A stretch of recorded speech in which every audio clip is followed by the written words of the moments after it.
अहिल्यानगर जिल्ह्यातील पारनेर तालुक्यात कीर्तनाच्या माध्यमातून प्रवचन करणाऱ्या एका महाराजांचा संतापजनक आणि धक्कादायक प्रकार समोर आलाय।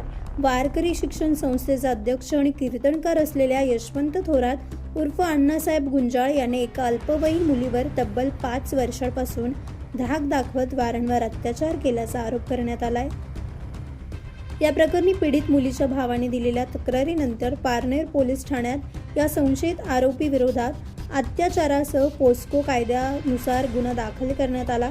पोलिसांनी काल पहाटे 4 वाजण्याच्या सुमारास संशयित आरोपीला त्याच्या राहत्या घरातून ताब्यात घेतले। मिळालेल्या माहितीनुसार 5 वर्षांपूर्वी ही मुलगी आरोपीच्या घरी आलेली असताना त्याने तिचा विनयभंग करत अत्याचार केला। हा प्रकार कोणाला सांगितल्यास तिच्या आईवडिलांसह भावाला जीवे मारण्याची धमकी देत या नराधमाने तिला गप्प राहण्यास भाग पाडले। त्यानंतर भीतीपोटी मुलीने हा प्रकार कोणालाही सांगितला नाही। याचाच फायदा घेत संशयित आरोपीने तिच्यावर वारंवार अत्याचार केला असल्याचं बोललं जात आहे।